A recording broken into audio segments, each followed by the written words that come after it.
Magandang hapon po sa ating lahat. Welcome to the 10th installment of Conversations Through Arts. We're excited to have you this afternoon sa Feminist Spoken Word Workshop natin entitled Pumapag-ibig in a Feminist Way. We already have 46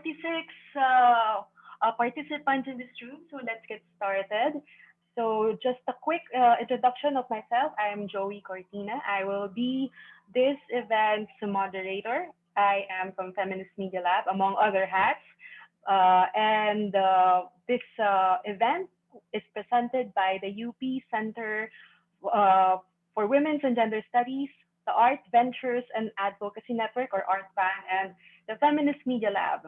And we also want to send our pag-ibig to our wonderful partners. We have Bayi Inc., we have Times Up Ateneo, Candon Youth Movement, Candon Youth for Empowerment Movement, UP Lipad, Lunas Collective, Nagmak or Nagkahiusang Magsusulat sa Cagayan de Oro. Please let me know if I'm pronouncing it right. We also have the Young Feminist Collective, we bring major thanks and love to our sponsors, the Sexual Health Empowerment or SHE program by Oxfam sa Pilipinas, which enjoys the support of Global Affairs Canada. So this is the 10th in a series called Conversations Through Art, or CTA, which aims to tap various creative modalities for intervention, growth, and transformation. So to formally welcome us to 2 or so hours of poetry and stories and celebrating in resistance, let's call on the Deputy Director for Research and Publication of the UP Center for Women's and Gender Studies, Dr. Marby Villaseran. So over to you, Teacher Marby. Thanks, Joey. So hello and good afternoon, everyone. I hope you're safe and healthy from wherever you're joining us today. So I know that February, the so-called month of love, has already passed. But this March, which is Women's Month, we are extending the focus on love to explore the intersections among love, feminism, and social justice. So even if the term intersectionality was coined by Kimberly Crenshaw in 1991, as far back as in the 1970s, there were already Black feminist scholar activists, a number of whom were also LGBTQI, who developed theoretical frameworks to broaden feminism's definition and scope. Now, this was in response to the need for diversity in feminist thought, as it was based on the cultural and historical experiences of middle and upper class heterosexual women, white women rather. So Bell Hooks, who wrote Ain't I a Woman, Black Women and Feminism, which was published in 1981, actually argued for a more inclusive feminism. And she explained there how Black women are vulnerable to sexist, racist, and classist oppressions because, it did not articulate the needs of poor as well as non-white women. So our conversation and workshop this afternoon will draw from Bell Hooks' more contemporary book, All About Love, New Visions, wherein she states that a love ethic presupposes that everyone has the right to be free, to live fully and well, which, when you think about it, echoes the goal of social justice. So the focus for this afternoon is the exploration of reproductive health and rights framed within Bell Hooks' conceptions of love and expressed through spoken word poetry. Now, we hope that today's participants will be equipped with tools to reclaim romantic love from the clutches of patriarchy, to celebrate friendship, and to celebrate bonds within the community. So I'm pretty sure we're all raring to start. So I'd like to welcome and congratulate all the artists, advocacy builders, social workers, those in the helping professions, and allies who have joined us this afternoon as we participate in promoting arts for social change. Welcome, everyone.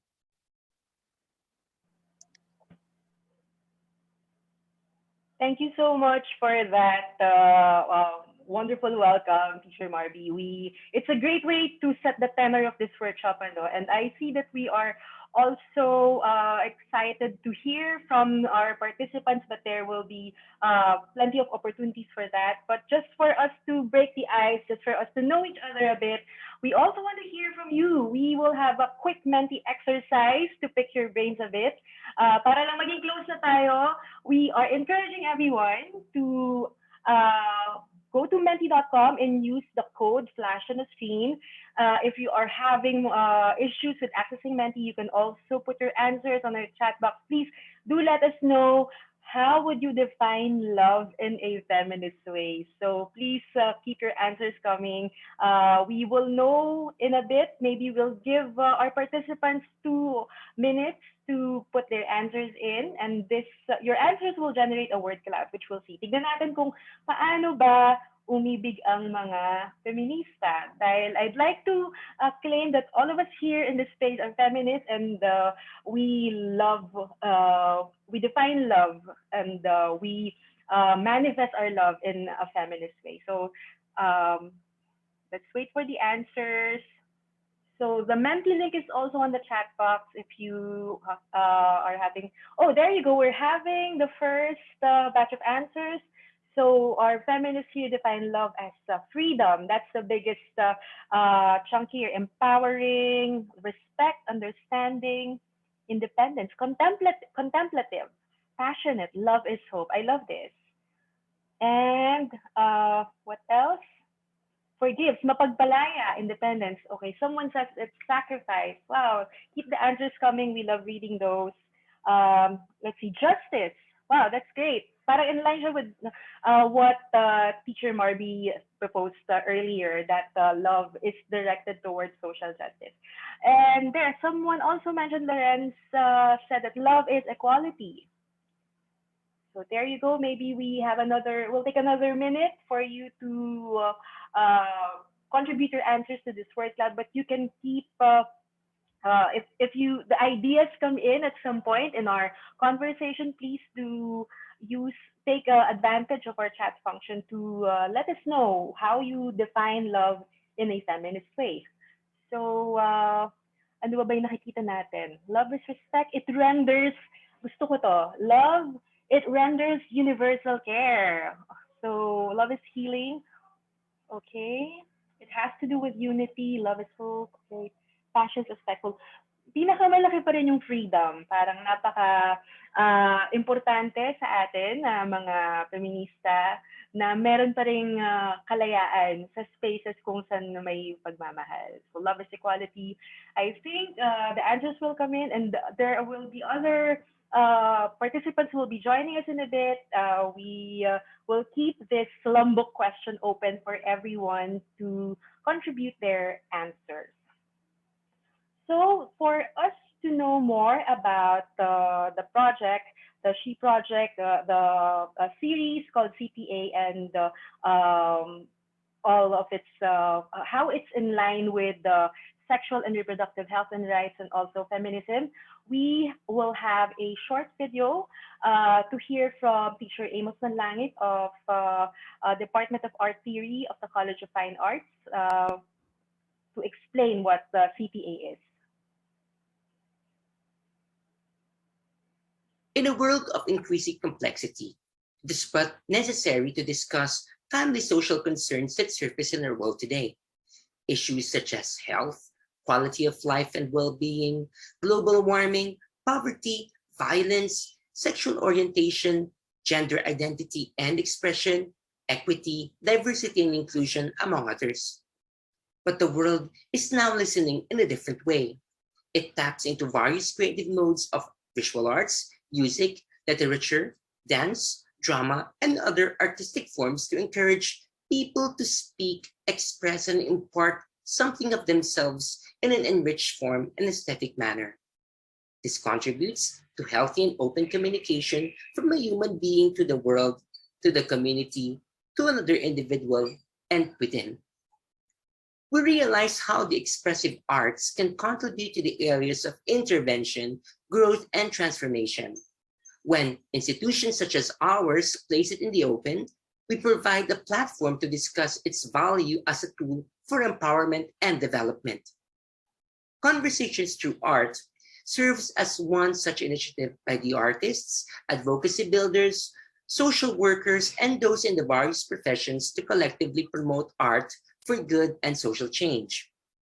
Envisioned as a series where various creative endeavors are highlighted in each session, the invited resource speakers comprise individuals from different parts of the world who are making contributions to the establishment of the expressive arts practice or use specific creative modalities for personal or professional, community, and sectoral development. When it started last June 27, 2019, with a face-to-face discussion at the Quezon City Museum, we never imagined that it would reach a 10th installment. More so, survive this pandemic. Truly, vision, passion, and action conquers the greatest of challenges. On this note, we would like to thank everyone who has led this initiative, of course, with the whole team from the UP Center for Women and Gender Studies, led by Dr. Nathalie Africa Verceles, our organization partners, and co-advocates. I express my deepest gratitude to our invited artist facilitator, feminist spoken word poet, Jasmine Cruz, who shares her passion for her craft in such a purposeful way. I am certain that our participants will not just be inspired, but more so deeply engaged in this wonderful event. To all our participants, enjoy the conversations and enjoy the art.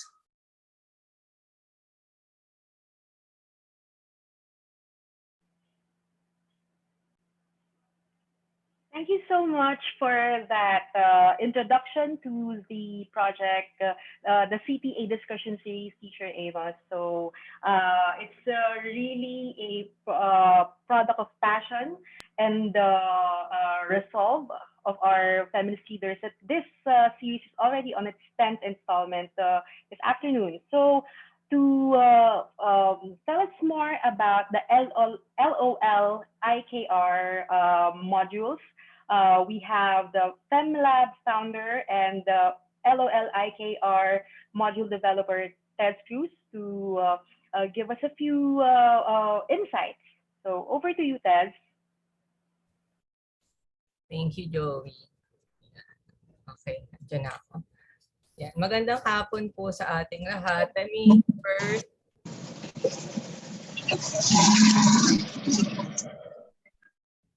me first express our gratitude to the SHE Project team of the UP Center for Women's and Gender Studies, the UP Center for Women's Foundation Incorporated, and Oxfam for supporting Feminist Media Lab in the development of the module SRHR and Feminist Media 101 for young women, also known as Lots of Landi. I know it's my right. May pakonting kembot pa tayo sa title. Which guided the design and conduct of today's creative workshop. Maraming salamat din sa Angat Bayi for connecting us to Councilor Joan Valdez and to the Caldona Youth Movement for Empowerment, our participants for the pilot implementation of the module. Thank you very much to all these organizations and the people behind it. This is also the third conversations through art under the SHE Project. Now, yung first one, featured photographer, sino ba si Rose Morton, tinandaan ko ba. And the second one, Unpack Masculinities Through Poetry. So pangatlo na itong spoken word poetry discussing Feminist Media Lab. Let me now introduce you to the module. No? Feminist Chimamanda Ngozi Adichie warns us about the danger of one story. She explained, the single story creates stereotypes, and the problem with stereotypes is not that they are untrue, but that they are incomplete. They make one story become the only story. When you hear the words SRHR and young women, what stories come up to you? And who are telling these stories? The module SRHR and Feminist Media 101 for young women, developed by Team Malandi at Malikhain in Feminist Media Lab. Nandiyan si Joey, si Jules, nandito siya, nakita ko si Ren. So it's a team effort, kahit ako yung nasa contract chart. It's a team effort, no? Maraming mga ideas na binato ang mga ating community members sa Feminist Media Labs. The module strives for a critical engagement with these questions coming from a feminist media analysis that young women still have limited power in shaping the public discourse on SRHR, and that the dominant narrative surrounding young women's sexuality is still fundamentally about controlling women's bodies, desires, and pleasures. The United Nations asserts that SRHR are integral elements of the right of everyone to the enjoyment of the highest attainable standard of physical and mental health. So underline natin yan, highest attainable standard. If that is so, why are we not talking about women's enjoyment of SRHR that is beyond prevention?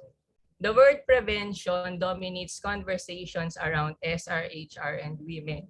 Prevention of pregnancy, prevention of STIs and STDs, prevention of violence, prevention of death. Now, I'm not saying that this is wrong, ha? We definitely do not want violence, death, unplanned pregnancies, and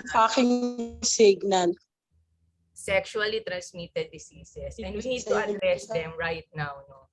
Malinaw po tayo doon. All I'm saying is that prevention discourse might have become the one story in SRHR advocacy. And is this all we deserve? Is this all we need to attain our highest attainable standard of physical and mental health? What is out there beyond prevention? What stories are not being told and circulated? Who and what are being silenced by this one story? So in Lots of Landi, I know it's my right, we wanted to surface and bring young women's desires and pleasures from the margins to the center, simply because these stories and their storytellers are not given voice and visibility. No? They are not given as much space as the prevention discourse.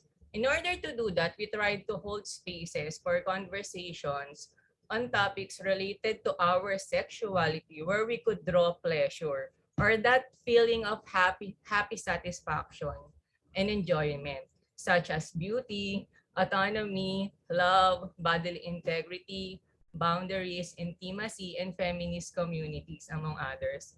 At para sa mga nagdududa dyan, mga doubters, evidence confirms that incorporating pleasure, specifically sexual pleasure, within SRHR interventions can improve sexual health outcomes.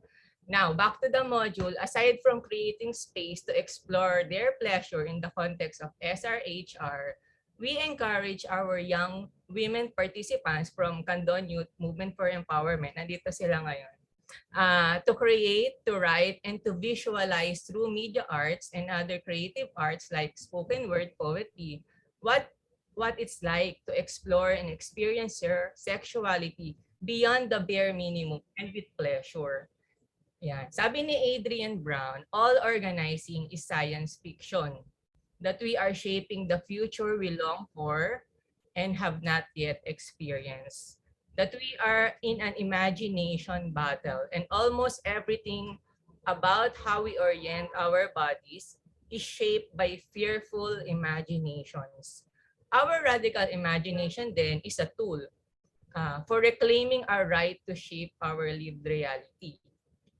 And so, this afternoon, with the help of Jasmine, let me invite you to let your fearless imagination and pleasure guide your poetry and your performance. Let us collectively start shaping the future that we want by letting feminist love guide our way.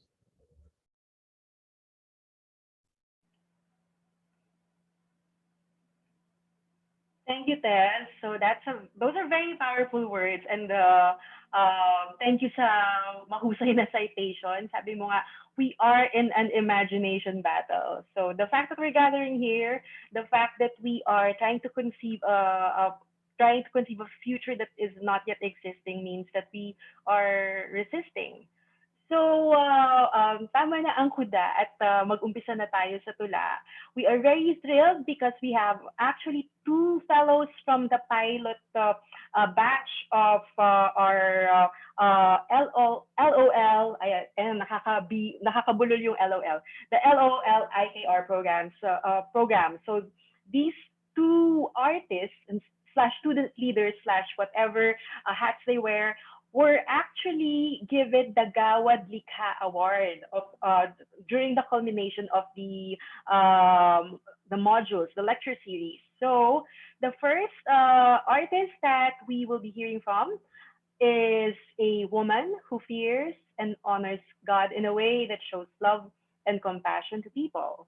And she loves making poems that soothe heartaches and life dilemmas. So hopefully some of us will be soothed with her words. She is a jolly, sweet, and good to be with person. She is none other than Jesame Villa with her piece Naiiba. So over to you, Jesame. Nakikita po ba ako? Naririnig po ako? Yes, Jasmine. Naiiba. Marami akong inaalala sa mga sinasabi. Bumababa ang aking kumpiyansa. Animoy bangkay na naglalakad at buhay. Isang ihip lang daw ng hangin, katawan ko na. Subalit, sa kabila ng mga masasakit na salita ng aking kapwa, pinili ko pa ring mahalin at tanggapin ang katawan na ibinigay sa akin ng lumikha.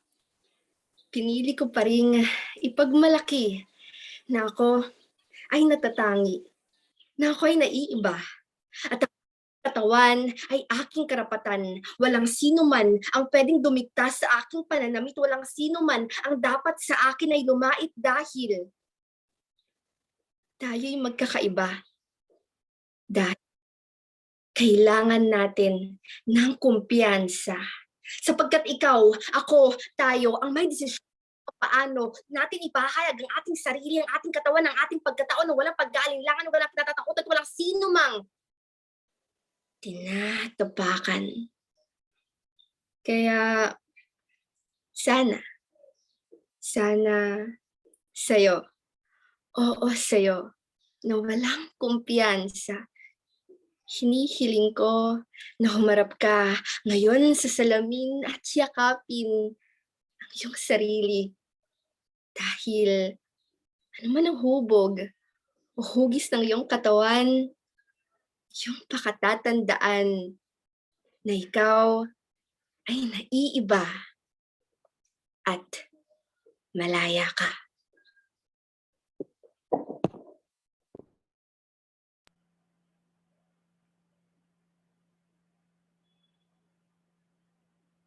Thank you so much, Jesame, sa naiiba at napaka-fierce na tula mo. At babalikan natin mamaya. May mga tanong pa kami tungkol sa'yo dahil gusto naming malaman ng ang proseso mo habang nililikha yung tula na yan. Tapos, meron din tayong isa pang nagawaran ng Gawad Likha noong pagtatapos ng IKR workshops, tinatawagan natin. Siya ay si Vin. Medyo mahaba yung kanyang bio, but I'm happy to read it for everyone for us to know her better. Alvin Bello Caldona, she goes by Vin and she uses she, hers as her pronouns, is currently a fourth-year Bachelor of Secondary Education, major in English at the North Luzon, Philippines State College in Ilocos Sur. She has been the Division Federated Supreme Student Government President of Caldona City for 2 consecutive years. She also became the Student Council Secretary in the year 2018 and later became the Student Council President in the year 2020, which led her to be a member, student trustee of the NLPSC Board of Trustees, despite the prejudice she received during her term as a trans woman. She is a certified peer educator, HIV/AIDS awareness, mental health SOGI advocate and a feminist leader. And at present, she continues to serve the student body as student council auditor in the same institution. She is also a member of the Caldona Youth for Empowerment Movement Incorporated. Moreover, in a few months from now, we're excited for her. She's going to graduate, and she promised that she will continue inspiring people even without those positions. So we will see a video of her piece entitled "Embracing Excrescence." So we're ready to see it when the video is ready.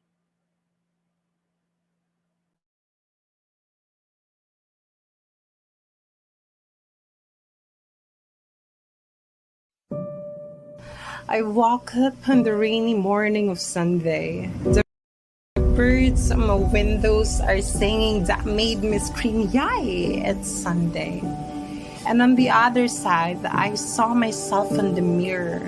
What a beautiful creature. However, my journey wasn't good and smooth as it seemed, for I was locked up in a dungeon.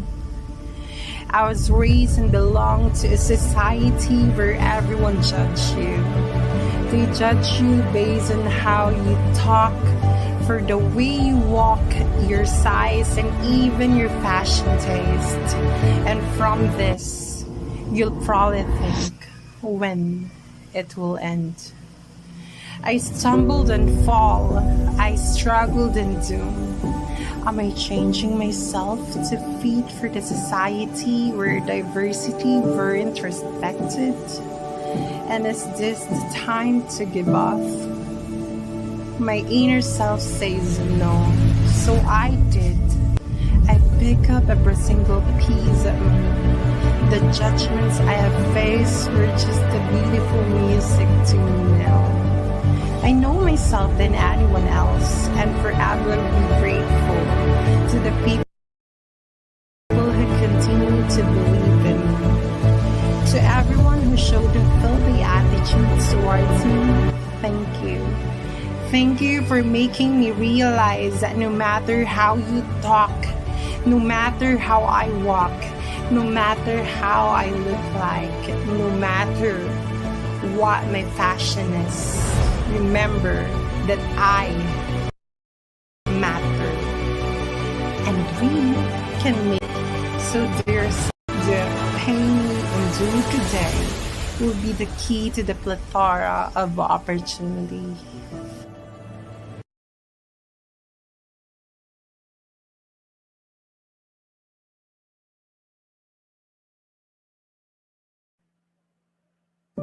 Thank you so I much, woke Vin. up. I think it's playing again. Okay, there you go. Wow, ang intense, very powerful that piece, and also a lot of really interesting words, interesting imagery. It's a very rich piece. Thank you very much for making that for us. So we can sense that there are a lot of feminist values, feminist sensibilities, and tensions in those pieces.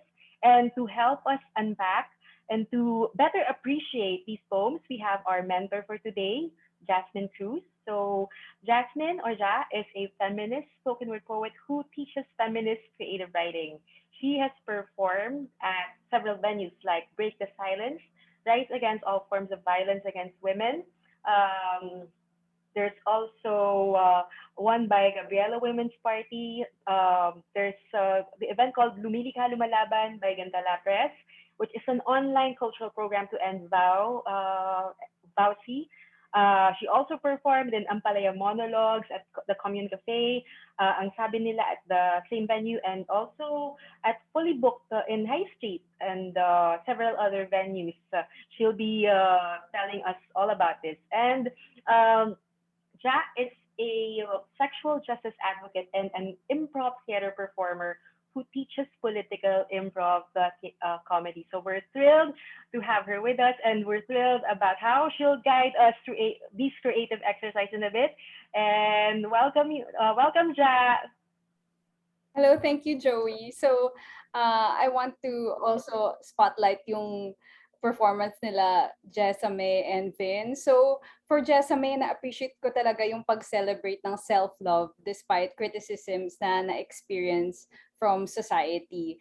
Yung message na it's okay to be different, sobrang important yan na sabihin sa mga young women who are so scared to like carve their own identity. And sobrang gusto ko rin yung mabilis na rap part. Sobrang panalo. Grabe, di ka nabulol. Win. Anyway, so for Ben naman, appreciate ko yung mga experience mo ng pag-own ng yung womanhood and yung pag-blossom talaga, di ba? From the difficult place to like really owning who you are.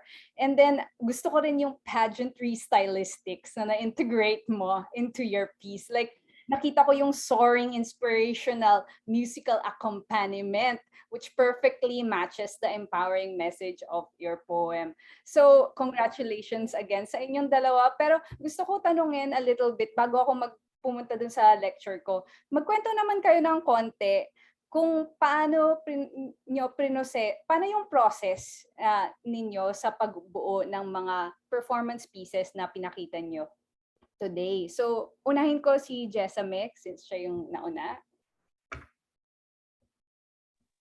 And so, good afternoon po sa ating lahat. Actually po yung sa process po ng pagbuko po nung sa tula po, when it comes po sa style, parang alam ko na po kasi kung ano pong way yung gagawin ko. Pero dun po sa theme talaga, dun po talaga ako pinaka na-hook yung talagang dapat i-highlight ko po dito yung talagang mga natututunan namin, yung mga experiences po namin dun sa workshop. So, para po sa akin, kailangan lang na parang yung heart nyo yung tignan nyo po kung sa paggawa ng spoken poetry, dapat ang tignan po dun is huwag ka pong ma-pressure, kumbaga, kung ano po yung, kung saan ka po comfortable, kung anong pinaka-convenient na way, yun po yung gawin nyo, dun ka po. And sa experience ko naman po dun sa workshop, talagang masasabi ko pong, wow, ang dami ko din pong natutunan dun, kasi ang dami pong mga activities dun sa first, yung sa improv, talagang, doon nyo po ma-measure kung gaano ka-in-depth yung imagination nyo, kung ano po yung principles nyo. Kasi bigla-bigla nyo na lang pong masasabi, hindi nyo nga alam na nasabi nyo pala. Kasi ibig sabihin, ganun yung stigma, ganun yung tingin ng society. Kasi ganun tayo lumaki, para ganun yung hetero-patriarchy nga po.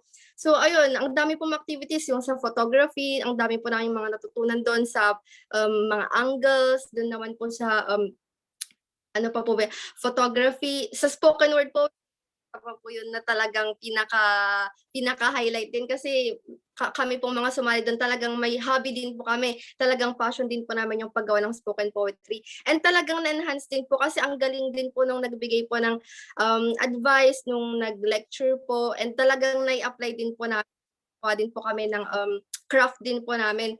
So, ayun po sa social media campaigning din, ang dami pong activities. So, talagang na-open po yung mind ko kasi we cannot deny the fact na dito po sa society na we live in, talagang ang dami pong yung hetero-patriarchy nga po na parang hindi nyo nakikita yung feminism kasi nga kung ano lang yung tama para sa kanila, kumbaga yung lalaki para lang sa babae, yung babae para lang sa lalaki. Pero dahil po dito sa workshop na to, natutunan ko po na love conquers all, parang ganun po ba, that there is gender equality na you are free to express yourself, your identity, your orientation, and hindi nyo po dapat isipin yung sinasabi ng ibang tao sa inyo. So ayun, such a wonderful opportunity po talaga, such a great experience po talaga. Nangyari yung natutunan ko po sa LOL IKR or Lots of Landy, I Know It's My Right. So very memorable po yung experience na yun. Thank you po. Thank you so much, Jesame. So, Vin, ikaw naman, ano yung process na na-experience? Hello po. So, magandang hapon pa sa lahat. Mukhang nasabi na po lahat ni Jasmine yung mga highlights po nung LOL, IKR.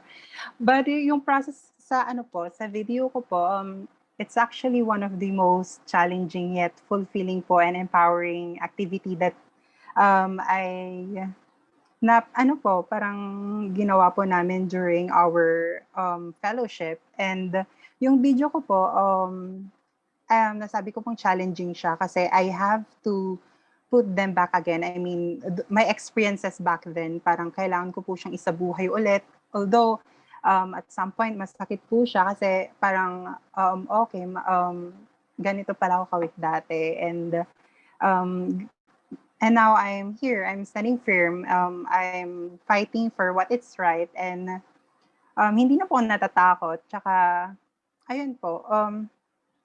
One thing more, parang gusto ko din pong parang ipaalala sa lahat, especially sa paggawa po ng spoken poetry, dapat ay galing po talaga sa puso. Gaya po na yung sinabi ni Jasmine, parang kailangan po natin siyang isabuhay din na parang, okay, parang ito pala yung empowering na sinasabi nila. Parang kailangan din natin i-share yung passion sa iba para ma-conquer nila kung ano yung fear nila ngayon. At saka, isa sa pinakamasakit siguro na part sa paggawa ng video ay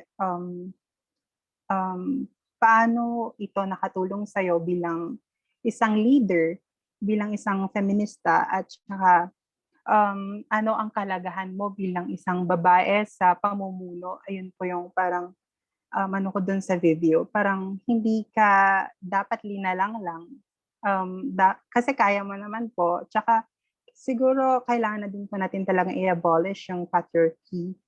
Kasi lahat tayo ay kayang mamuno sa kahit anumang paraan. Ayun lang po. Maraming salamat po. I love. Thank you so much. Thank you so much, Jesame, and thank you so much, Vin. Mamaya pabalik kayo sa Q&A portion natin. Pero ngayon, magle-lecture na ako ng sandali lang. So, can I request mag-share ng screen? Ayan. Okay. Sige. Okay. Okay, so welcome everyone to Pumapag-ibig in a Feminist Way, Feminist Spoken Word Workshop. So let's start with a very, next slide please. So let's start with a very short overview on spoken word poetry. In terms of the definition of spoken word poetry, we have this from the Poetry Foundation, and it says a broad designation for poetry intended for performance. Though some spoken word poetry may also be published on the page, the genre has its roots in oral traditions and performance. Spoken word can encompass or contain elements of rap, hip-hop, storytelling, theater, and jazz, rock, blues, and folk music. Characterized by rhyme, repetition, improvisation, and wordplay, spoken word poems frequently refer to issues of social justice, politics, race, and community. Related to slam poetry, spoken word may draw on music, sound, dance, or other kinds of performance to connect with audiences. So that is the definition from this American literary group.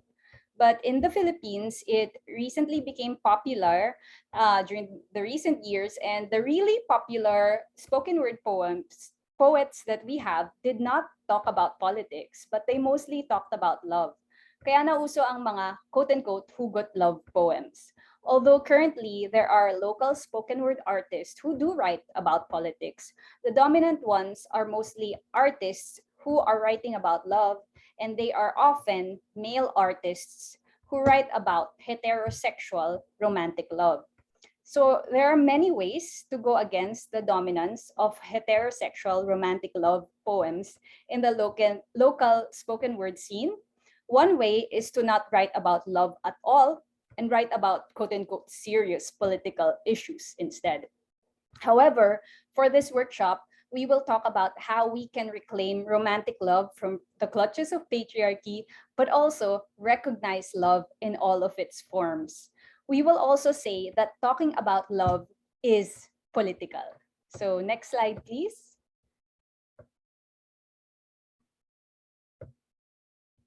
Okay, so for the next slide, so this workshop is based on the ideas of bell hooks. So let's start by getting to know bell hooks. So next slide again. Bell Hooks is an American feminist. She didn't capitalize her name so as to emphasize the importance of the substance of her writing as opposed to who she is. At 19 years old, she published Ain't I a Woman? Black Women and Feminism, and wrote several books after that. One of those books is all about love, and our workshop for today is mostly based on that book. Through her writing, she talked about the intersections of race, gender, and class. So next slide, please. Okay, so in the next slide, bell hooks criticize the notion that to be a feminist, one has to not care about love. Though bell hooks analyze the criticisms against love by recognizing that the role of the romantic partner has been imposed on women, and by pointing out that the narrow definition of love as heterosexual romantic love is problematic, and by holding the patriarchy accountable for women's miserable heterosexual romantic experiences. So as an aside, sa mga heterosexual na babae, bakit pangit yung love life mo? Sagot ni bell hooks, it's the patriarchy. Or bakit pasakit si boyfriend? It's the patriarchy.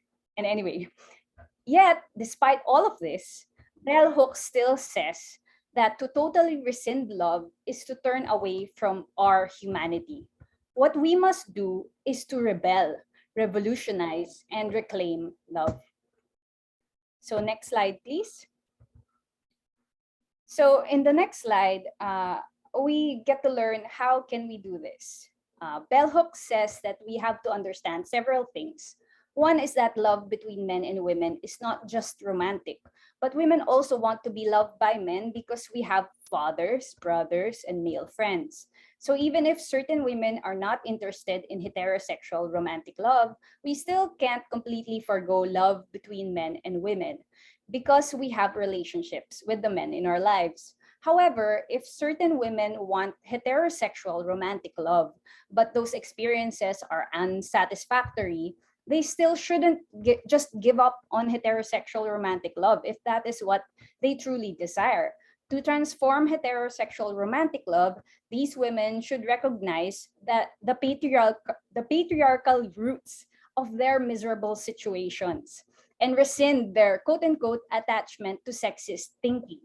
Because the reason why some women ay nagtitiis sa miserable heterosexual romantic relationships is because patriarchy brainwashed them into thinking that tolerating such sufferings is part of love when it isn't. So next slide, please.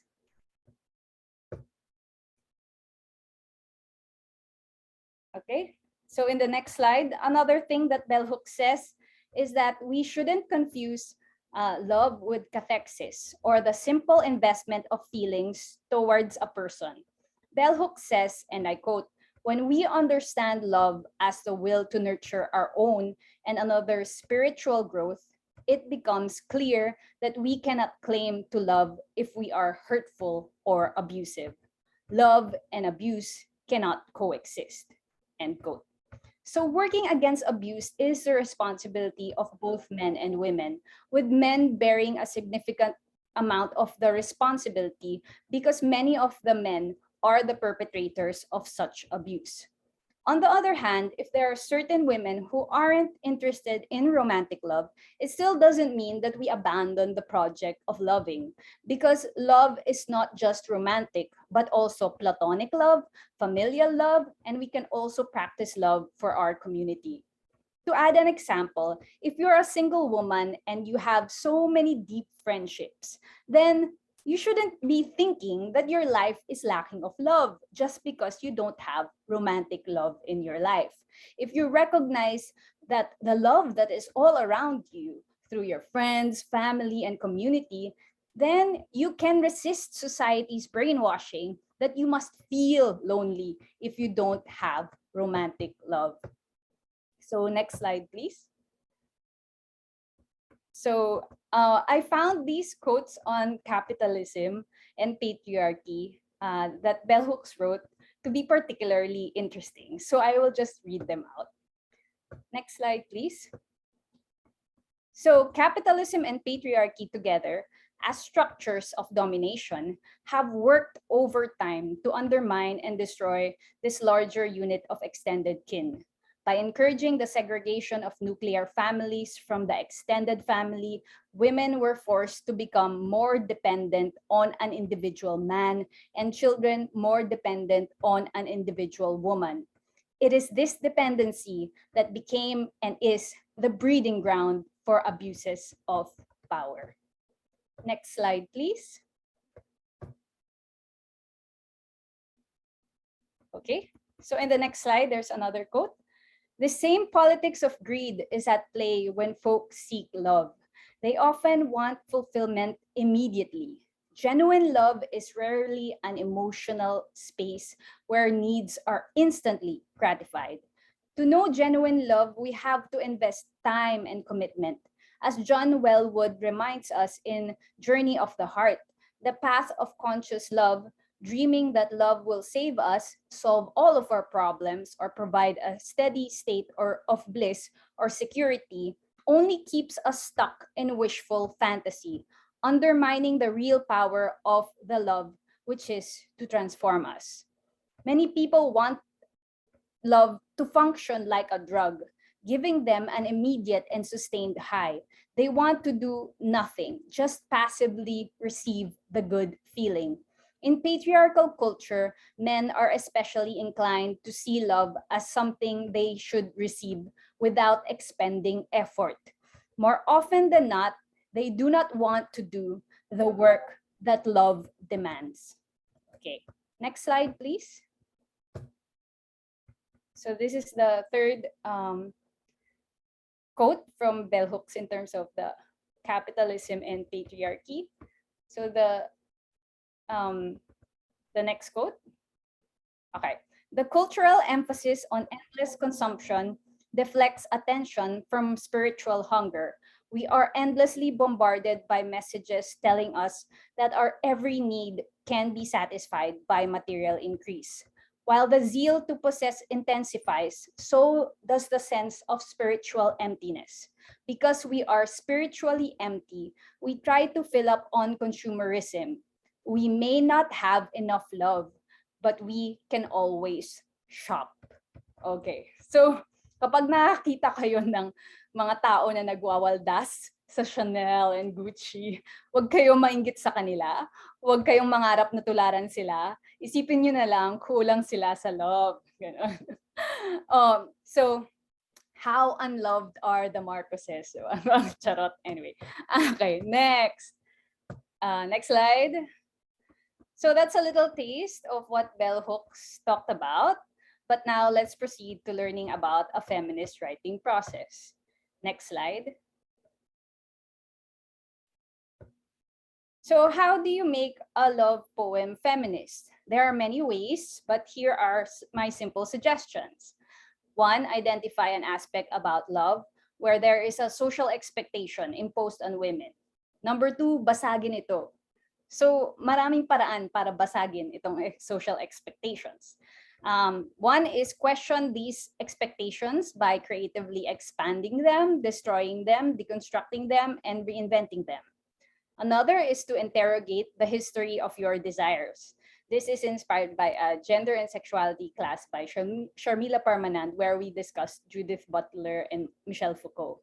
And third is to celebrate something quote-unquote bawal. So I wanna explain a little the third part. Ano bang ibig sabihin natin ng quote-unquote bawal?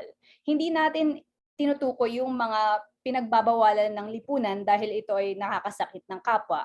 Pero yung mga pinagbabawalan ng lipunan na wala naman katuturan. So, next slide please. So just to explain this further, anong ibig sabihin nito? So may magandang poem si Aida F. Santos, hindi ito spoken word poem, but I feel that it can explain the concept of the socially constructed quote-unquote bawal. The poem is entitled Bawal and it's from her book Double Helix, Mga Piling Tula, 1971 to 1991. Extra trivia, Aida F. Santos is a Filipino poet who is known for her lesbian love poems. So here's an excerpt from her poem. It says, bawal ang makipaglaro sa pusa, araw-araw naming bilin. Pagtalikod naman namin, biglang tatalilis ang bunsong hindi makatiis. Yayakapin ang pusang gusgusin, hahalikan pa ang balahibong itim. Mahirap ipagbawal ang mga bagay na hindi naman dapat bawal. So when we analyze our lives and our society, we can ask ourselves, anong mga bagay na related to love na ipinagbabawal pero hindi naman dapat bawal? When we identify those things, they can be the subject of our feminist love poems. So next slide, please. So I will be talking about examples of feminist love poems. I chose them because they're my favorites, but they don't encapsulate the diversity of creative expression that are out there or that one can explore. I also hope I can diversify this list in the future. So next slide, please. So I'll introduce first this poem before we play it. So this poem is entitled A Sampling of Sex Tips from Women's Magazines. So, okay. Pa-play na? Okay. A sampling of sex tips from women's magazines. Stick his penis through the hole of a donut. Nibble around it, periodically stopping to suck. Sprinkle pepper under his nose just before he climaxes. Sneezing can amplify the feel-good effects. Grab his penis in one hand and move it around like an Atari joystick. Make 2 fists around the shaft and twist them in opposite directions as fast as you can. Grab his penis in one hand and slap it with the other. In over 50 sex tips, my vagina is not mentioned once. Cover to cover, I am meant to make others feel good. As a woman, everything says I am defined by what is put inside of me. My capacity for holding cavernous comfort for a more important person. My body does not belong to me, but to the men that make meal of my flesh. As a girl, I learned sex to be a duty. My worth weighted in the number of mouths I made water. I learned to open for any man willing, believed he would fill all this empty. Sex was a bad dream I couldn't wait to shake awake from.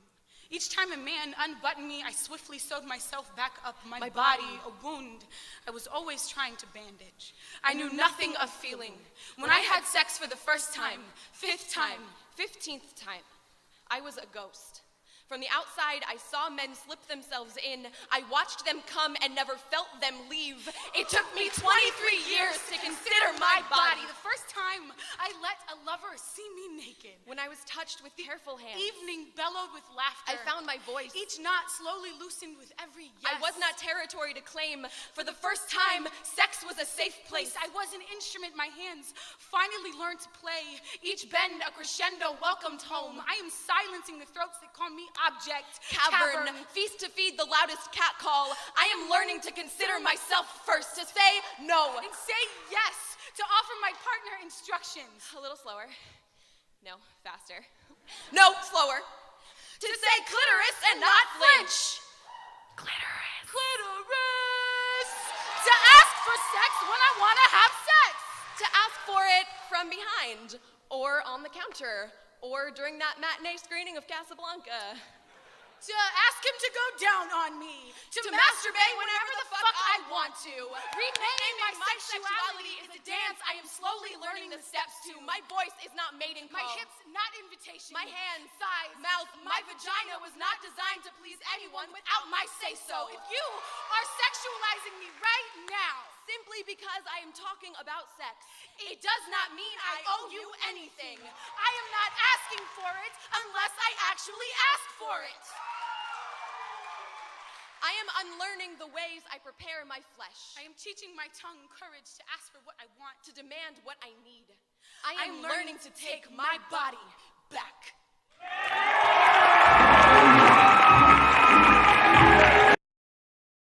So thank you. Next slide, please.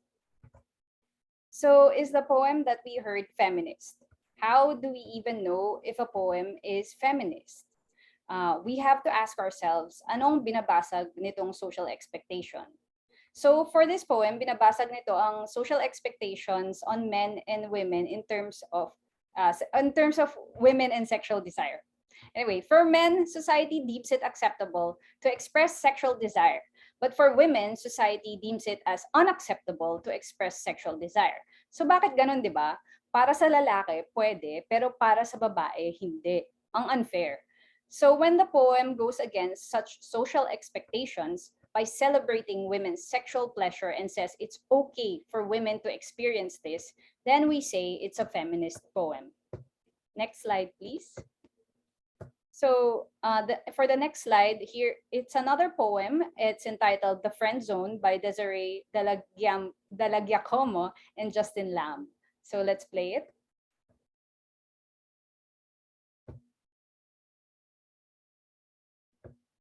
For the so-called nice guys who complain about being placed in the friend zone. Shut up. Zip it! Close your mouth! We're sick of you playing the part of compassionate listener around female friends. Only to whine when your benevolence fails to result in booty. As if there weren't better causes to whine about. Like patriarchy. Entitlement. Valuing women for our ability to cure your boner and not our actual personhood. Newsflash! Women are not slot machines that respond to your kindness with sex. Thinking you are owed something for not being an asshole makes you an asshole. But somehow you have decided that you are the victim. Screwed by women's decisions not to screw you. Mansplaining why you don't belong in the friend zone. We know these points have been made before, but there is one question that everyone overlooks. Who the fuck complains about being placed in something called the friend zone? It sounds awesome! Like AutoZone, but for friends! You act like the friend zone is the worst place ever, but there are plenty of worse places. Like a Waffle House bathroom at 3 a.m. The elephant graveyard. You must never go there, Simba. All 9 circles of hell. Whenever I think of the friend zone, all I can picture is the most magical place in the world, where the humans are real, but the animals are cartoons that smile and talk to you. And the sunflowers have faces, and they look down at their branches and say, "Hey, I'm glad I'm growing and all, but these buds will never compare to the ones standing next to me. Thank you for being a friend." My friend zone is an island of possibility where there will be no creeps, but there will be lots of crepes made by friendly pirates. Yar, me best friend. But no booty calls. Arr! You might not like being placed in the friend zone. But where else are you gonna find a zone with its own theme song? That goes, hanging with my friends in the friend zone, where everyone gets a high five. There's a lot of pizza here, and we're happy to be alive. Yeah.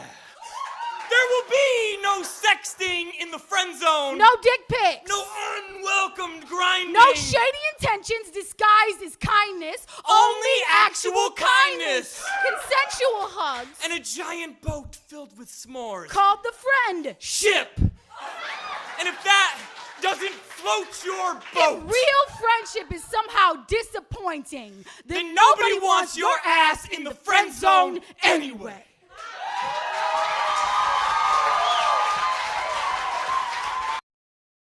Ayun, thank you. Next slide, please. So for the second poem, ang binabasag nito are the beliefs that the only valuable human relationship is the romantic relationship, and that men and women can't be friends, and that being in the friend zone has no value. The poem goes against these beliefs by celebrating friendship and calling out men who complain about being in the friend zone. So next slide, please. Going back to bell hooks, she said, "Often we take friendships for granted, even when they are the interactions where we experience mutual pleasure. We place them in a secondary position, especially in relation to romantic bonds. This devaluation of our friendships creates an emptiness we may not see when we are devoting all of our attention to a chosen loved one." Okay, next slide, please. Sige, wait lang. Okay, so this last piece that I'm going to show you is considered a story slam, which are narrative performances. So makikita nyo, nagkwento lang siya. So sobrang chill lang, di ba? But it's obviously well-crafted. And for me, I want to consider it as poetry. This story slam is entitled Altered by Micaela Blay. Okay, let's play it now.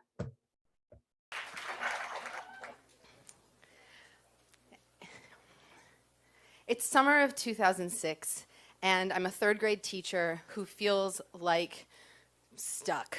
I also happen to feel like I'm the ugliest one of my friends. I've been spoken to about it before, but haven't been convinced. And I haven't met anyone, and I feel like the thing I have is summer vacations. So I should use it to, go somewhere and have an adventure and make myself beautiful, I guess. So I find out, teachers don't have a lot of money, but I find out about these volunteer work adventures that you can go on, where all you need to do is pay airfare and then you volunteer somewhere. And I go online, I look, and I'm choosing between these two trips. The first one is to volunteer at an arts festival in Calabria. The second one is to be a tour guide in a troll village in Iceland. And I really wish I could tell you that this is about to be a story about a troll village in Iceland. It is not. I figure between the two of them, the one that's going to really make me beautiful is Calabria. Like, I can see it, I'm making a mosaic, and there's an artist, he's Italian, and he gives me pasta. I don't know, I'm not too specific about it, but we probably kiss, and I'm tan in my fantasy, which I'm not in my reality. And so this is what's going to happen. And I go, and right away, it starts to happen the way I thought. I mean, he's not a painter. He's not making mosaics. He's a sculptor. His name is Malen, and he's not Italian. He's French. But he has long hair, but not in a creepy way. And he almost never wears a shirt. And he's one of the volunteers also. And I took AP French for 3 years. So right away, there's a connection. And the first night, we're all supposed to be serving, and there's this other volunteer, Jordina. She's from Spain. She looks like she's made out of olive oil and sex. Like, the girl is just... And she's taken the T-shirt that we've all gotten, and she's cut it down, and she's cut it up. There's basically like a strip of fabric on her, And Malen looks at me and says, I could fix your shirt for you. And I'm like, okay. And so he cuts my shirt while it's on me. And I do not look like olive oil and sex, you guys. I look like cookie dough. And...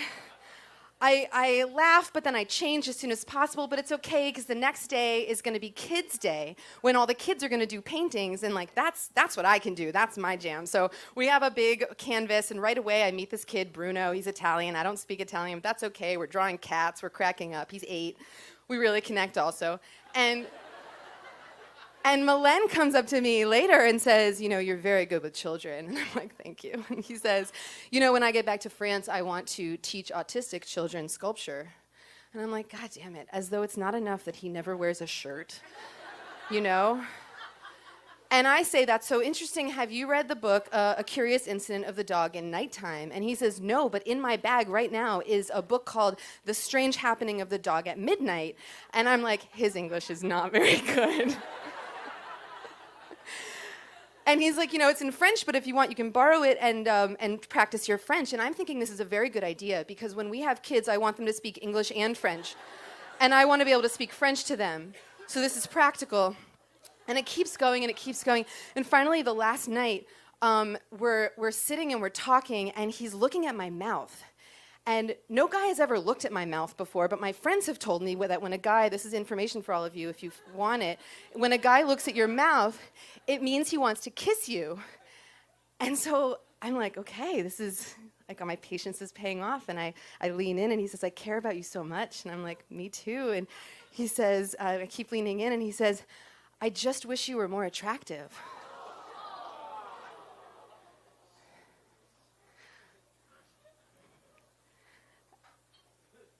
I'm just going to let you sit with that for a second. That's how I find out that this whole time he has actually been sleeping with Jordina, the olive oil girl. And Italy didn't make me beautiful. And on my way home on the train, I get robbed. I lose everything on my way back to New York, including my camera. And I think 2 things. The first one is I'm glad I lost my camera. I actually don't want to see the pictures of what I looked like on this trip. And the second thing I think is if I had gone to the troll village, I would have been the prettiest troll there. And that is true. So I decide when I get home, Italy didn't make me beautiful. I'm going to make myself beautiful, which is why 4 days later, I'm sitting in the chair at the plastic surgeon's office.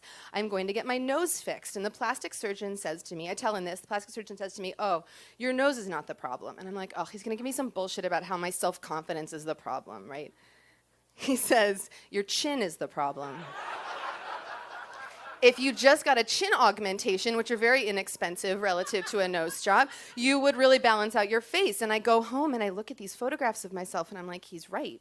And so is Malen. and I make the appointment. And that's when I get a package in the mail.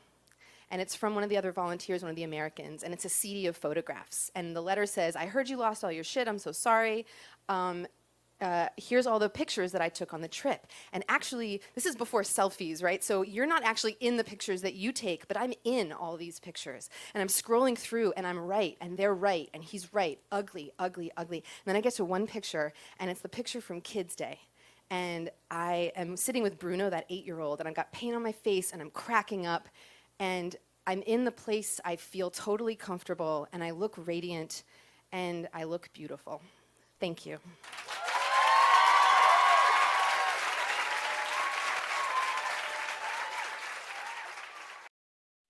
Ayan. So next slide, please. So that poem talks about beauty standards. So the poem goes against these beauty standards by telling us that when we are connected with our work and our community, we become radiant, we become beautiful. It's so inspiring, right? Anyway, next slide. So bell hooks also talked about community. Next slide. I got this from the internet, and it quotes bell hooks as saying, I think that part of what a culture of domination has done is raise the romantic relationship up as the single most important bond, when of course, the single most important bond is that of community. Okay, something to think about. And then I will end, next slide please, I will end my talk by inviting you to my next workshop. Nagpaalam naman ako na mag-plug ako. My next workshop is called Breaking Gender Stereotypes Through Interactive Improv Games. This will be on March 25 from 8 p.m. to 10 p.m. In that workshop, participants will explore the problematic nature of gender stereotypes and its pervasiveness in creative practices and in life. Through a set of interactive improv games and discussions, participants will be encouraged to question these stereotypes. So register for this event and submit your proof of donation at https://tinyurl.com/TUA, that's TUA, TUA Improv. Anyway, so I will put this in the chat with more information later on. So next slide. The last slide is just I'm flashing the sources that I used in my talk, and then I will put that in the chat also for people to check out later. So that's it for me, and we're gonna go on to the Q&A, I think. Yes, we are now open for questions. I'm sure maraming insights yung participants natin. And as we mentioned, if you do have burning questions, please let's utilize our chat function. If you have questions about the lecture by Jasmine, or if you have questions about the poetry pieces performed by Vin and Jessa, please keep them coming. Or if you want to just say something, you have comments about what we discussed today, your insights about feminism and how it informs, how it really shows in our art and the way we love, please raise your hand so this can be a bit more interactive. So anyone? We're waiting. Nagkakahiyaan pa. Ako, yan. There you go. May there's a raise hand function. I think if you're on your laptop, mahirap siyang makita yung raise hand. But, or just say it on the chat. Click on reactions. Yeah, you can click on reactions. I think we disabled yung participant okay. to speak. So hindi yata natin kasi they will have to make them co-host pa for them to speak. So, na lang sa chat na lang. Yeah. Absolutely. Yeah. Sige, kung nahiya sila ako, meron akong mga naisip kanina. So, 'di ba, ang aim ng workshop na to is to reclaim the notion of love from patriarchal impositions, which is that of a Hollywood love story, boy meets girl, they live happily ever after and have a monogamous family unit that is a very convenient production unit, di ba? So what if, as feminists, we welcome all kinds of choices by women. How do we what do you think about women who choose to love that way, who really find fulfillment in being a wife or a mother, and that's their highest notion of love? So, as feminists, how do we treat that without compromising our own movements to resist that notion of love that could be oppressive to some? Okay, sige. Ako muna ba? Or Oo, ikaw. meron bang thoughts si Jesame or Vin? Or ano? Oo, pwede din. Oo. Kung meron meron silang thoughts. Sige, pero sige, pwede naman ako na. So, ayun, any thoughts pala? Parang nag-on cam. Oo. Yes. What if there are women? What if there are feminists who think that that's the only? Yan. Ay, nag-on si Vin. Baka may meron siyang thoughts about the lecture, questions about Jasmine's lecture, or any kind of insights. Let's try to make this a free-flowing discussion. Vin? Ay, hindi ka ba makapag-unmute? Sige. Ay, kailangan i-co-host sila. O sige, ako muna na. Okay. Okay. In terms of, I think feminism is not prescriptive. Like, kasi di ba parang in order to be a feminist, you have to be a working woman instead of a housewife. Di ba? Parang reverse siya ng imposition na what happened with women, di ba, in the past, na they could only be housewives as opposed to working women. So feeling ko hindi siya ganun, na parang magre-reverse lang yung prescription into one and the other. But it's more like interrogating our choices. Why do we wanna be housewives? Is it because we really want to be housewives, or because that's what society taught us, that's the limit of our experiences, we are scared to do other things that if society will not agree to it or something. On the other hand, parang just because naman yun nga, parang mas socially prescribed yung motherhood, it doesn't mean naman you can't reclaim that role, di ba? Parang ang feminism is all about reclaiming certain things for me. So you can reclaim that role in terms of when you become a mother, you don't reproduce patriarchal values in terms of teaching your children. You raise feminist boys, you raise strong women. So pwedeng ganun, and so that's what I think. Unless sila. Thanks, Ja.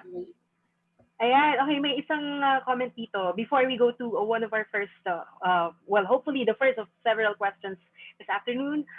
Sabi ni Jan, being a housewife doesn't make them any less of a feminist, and we believe that. And we just, as feminists, we just want to make sure that when they make that choice, it's really a choice born out of knowing what their spectrum of choices are, and to set up structures to make sure that even in a housewife situation, their rights are protected, their well-being is protected, their freedoms are intact. So going to the first question of many, again, please keep those questions coming. This is from Nadine. She asks, were there any trends or changes you noticed in feminist spoken word poetry from the years of its popularization in the online spaces today? So that's a really great question. Yes, so really good question. I think I'll focus more on the online reincarnation of this spoken word poetry. So I guess in the past, diba, if there's a spoken word poem, actually any kind of artistic performance, it's very temporal. It is performed once at an event at a certain audience, and then without the help of technology, it like as though disappears, diba? I mean, it is preserved in some way through the memories of that particular audience, but without technology, there is no means of preserving. Pero with our online world right now, you don't just have video to preserve the actual performance, but you have a means of communicating that performance to not just a certain venue, but to the world, diba? I mean, and in perpetuity pa nga eh. So you can, so that has an impact in terms of the advocacy, because you want the message to be sent to as many people as possible. So very exciting yung online reincarnation of this art form. Thanks, Ja. And hopefully, nasagot yung tanong ni Nadine. If you want to speak right now, if you have follow-up questions, you're also welcome to do that. Ayan, nag-clap reaction. So mukhang nasagot naman natin yung tanong. A few more reactions from our participants. One of us, Jane, said that feminism can also be embracing your femininity. It could be traditional notions of it or those that are not quite aligned, yung bumabasag sa traditional notions ng femininity. Tapos may isa ding magandang question from Peachy Girly Libunao. Sabi niya, sa feminist idea, may category po ba ang men feminist? So you can answer that, or I'm not sure if nandito pa si Teacher Natsy. I understand she's making a research on feminist men. Ay, wala na pala siya. Pero sige, Ja, what do you think about that? Feminist men. I'm here. Joey, I'm here. Oh my, you're here pala, Teacher Natsy. Siguro ayun, baka gusto niyong sagutin ano yung space ng feminist men sa feminist ideas. Okay. Bakit ako nakaka-on ng video, yung mga iba hindi? Ay, yung co-host yata, Ma'am Natsy. Okay. So just to repeat the question by Peachy Girly Libunao, sa feminist idea, maybe sa feminist thought, may category po ba ang men feminist? So, is the question about whether or not there are male feminists? Or how do we I'm guessing, how do we accommodate them? What's their space in the feminist movement? I'm guessing. Tama ba, Peachy? Or you're free to unmute yourself if you want to have follow-up questions on this particular question.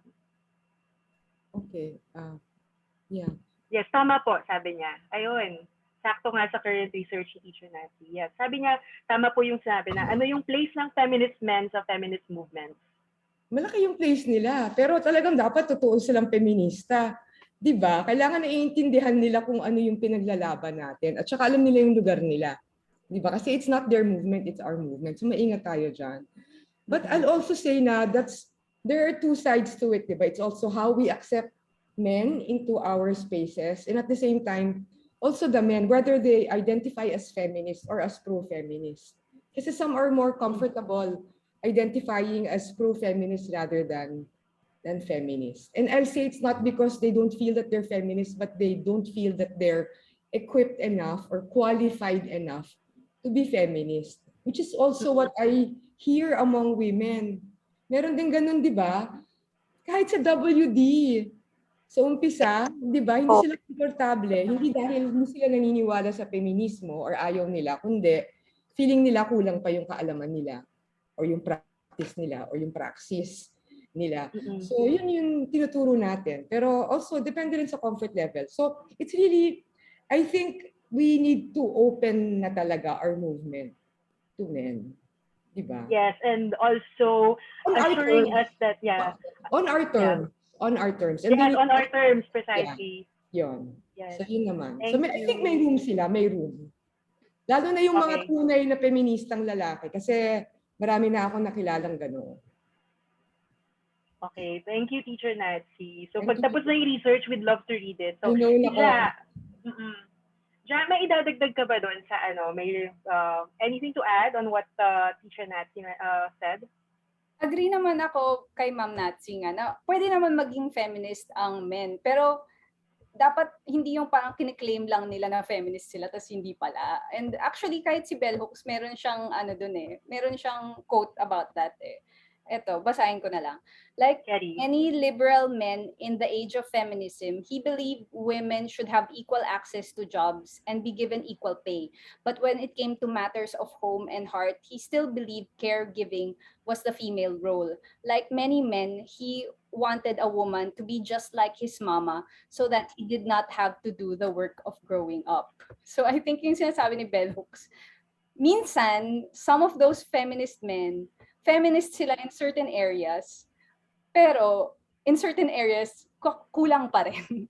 So kailangan talaga continue sila sa pag-aaral and continue sila sa pakikinig sa mga Correct. babae, Yes. di ba? Kasi hindi dapat parang sila pa yung nangunguna sa feminist.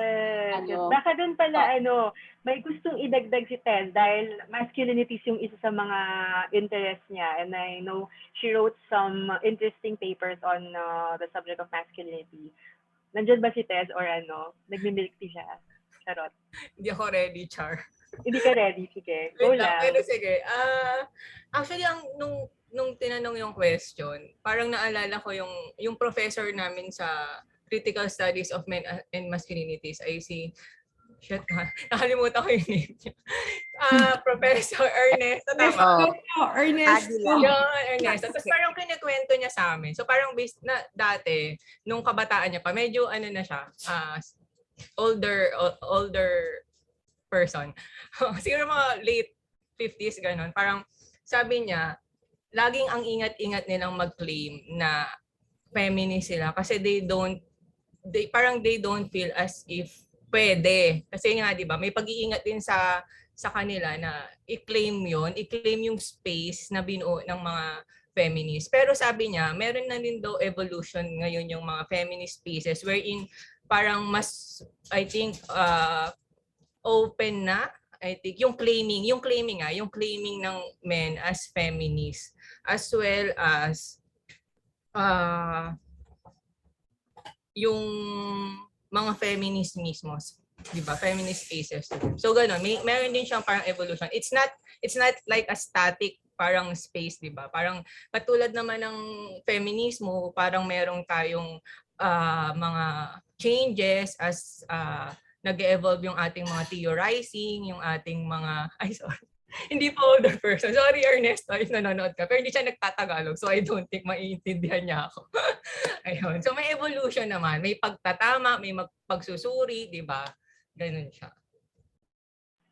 Okay, salamat sa magandang discussion. So encouragement din to sa mga nanonood na if tapos na kayo sa undergrad studies nyo, you're welcome to join Department of Women and Development Studies para malaman nyo kung ano itong mga chinichika namin about feminism and masculinities and why feminism might be a very politically loaded term that some of us might be hesitant to assume as a label. So ano pa ba yung mga chika sa chat box? I'm trying to look. Okay. Sige. Ayan, yun nga. Some people are okay, it's interesting itong nabanggit ni Jane na some of the hesitation comes from the negative connotation of the word feminist, especially feminist. Okay, ulit, take two. Possibly also some of the hesitation comes from the negative connotation the word feminist has gathered, especially in Western media. So, what do you think about that, Cha? Bakit may ganong parang napansin ko nga sa mga Western, kaya nga parang nang kino-conceptualize natin tong event na to, parang we were trying to find pieces by Filipino feminist poets, and then what we found are mostly by those from Western feminists. And then parang yun ba yung negative connotation, yung quote-unquote the angry feminist, yun ba yung negative connotation ng feminism sa Western media? Tama ba? I guess meron din naman negative connotation na gano'n na parang angry feminist. Pero I don't know. Even in my even in yung mga nakita nyo na pinakita ko, what I find interesting is the mix of anger and humor. Diba? Parang galit na galit, but at the same time nagpapatawa. Sobra talagang talagang nag-criticize, but at the same time parang may lightness of it din. Tapos parang meron nga akong sinisimulan ko palang basahin, hindi ko pa nababasa talaga, na may book na Look Who's Laughing Now, parang feminist tactics on social media. So parang ang sabi niya na parang ang kasi anger is known as something that is really hard to sustain. Kaya it cannot be the lifeblood of a movement. Nakakapagod siya, nakakaupos siya ng mga tao. When we're fighting against injustice, syempre maraming anger, 'di ba? Hindi mo naman mawawala 'yon. However, parang sabi nung book, parang humor, when you add humor into the mix, it creates lifts that makes the movement more livable, and this can sustain, parang yun yung magtatawid from the very short term effect of anger into a more parang long-term parang movement daw. So that's why I'm interested talaga in how humor is being used and being used to sustain a movement. I mean, even in our organization, because I'm part of Times Up Ateneo din. Syempre, galit na galit kami sa maraming mga bagay. Pero pag titignan mo yung mga group chat namin, in yung mga namin, palagi kaming nag-joke, parang pinagtatawanan namin yung mga mga powers that be, marami kaming mga inside jokes and stuff like that. And kaya masaya pa rin kahit heavy yung, kasi ang issue namin sexual violence eh. Pero kahit heavy yung issue na sexual violence, parang enjoy yung day-to-day experience of fighting for the cause kasi you have this community that also celebrates joy and gives space to humor. Okay, tama nga naman. No? Ang dami na nating mga binanggit na mga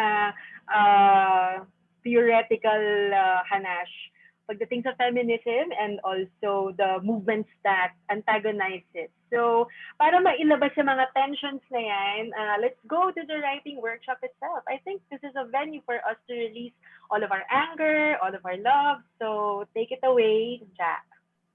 Thank you so much, Joey. So, pa-flash ulit nung presentation ko. Doon tayo sa writing exercises.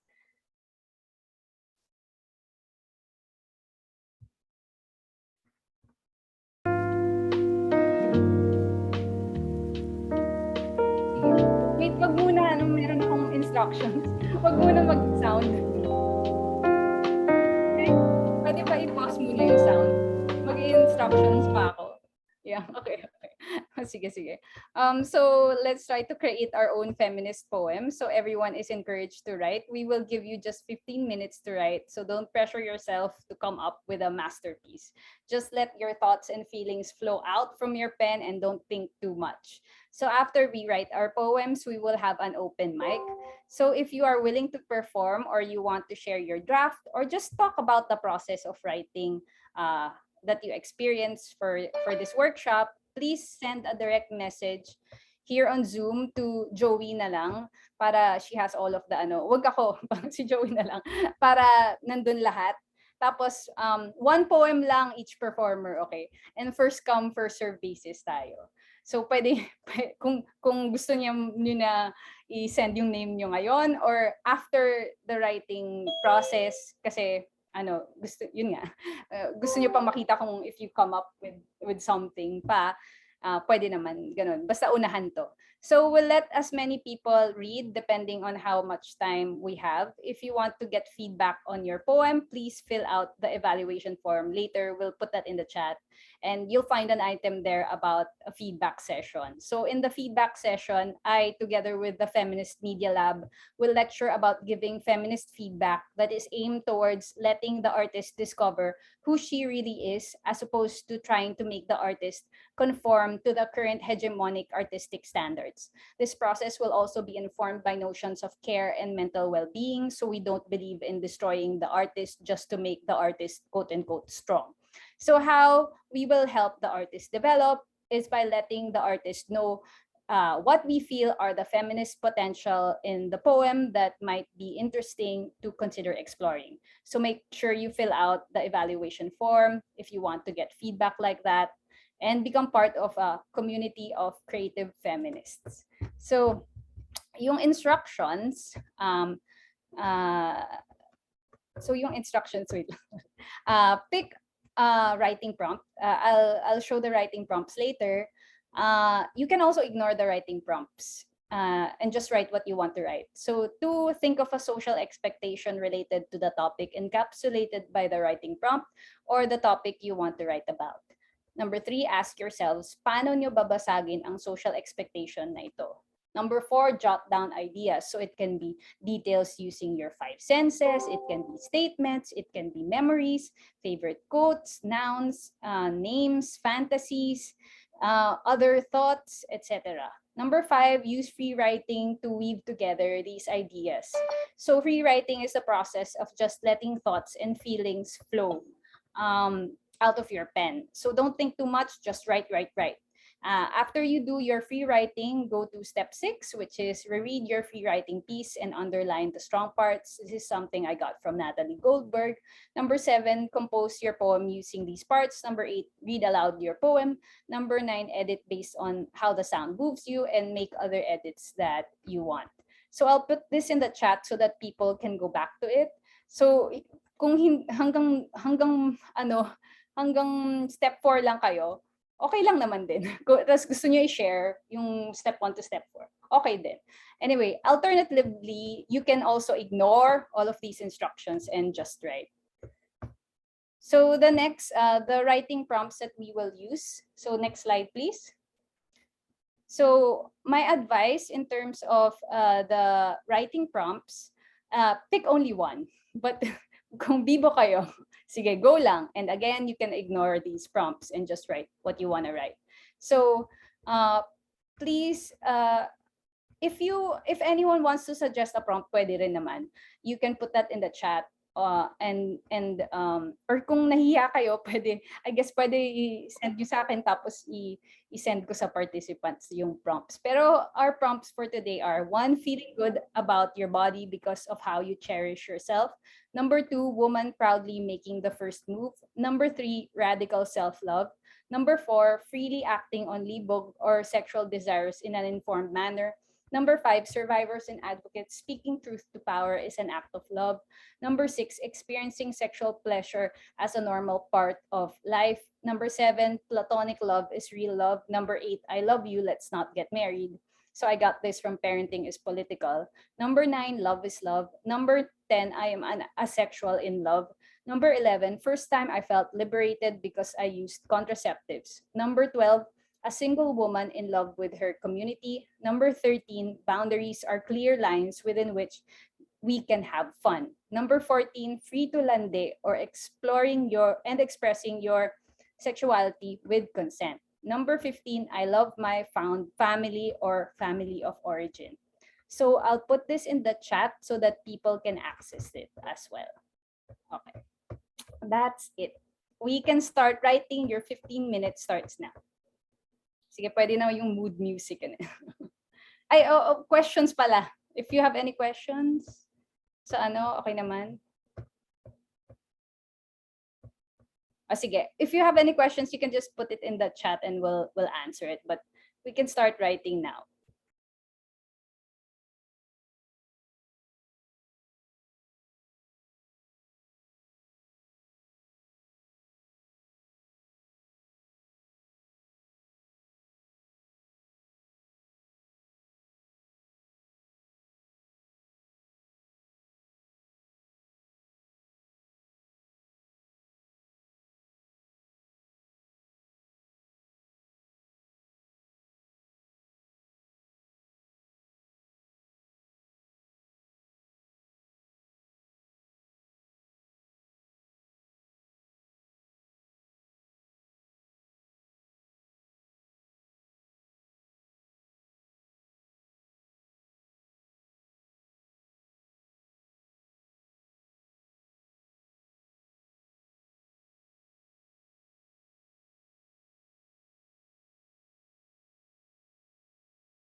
Okay, so meron daw question,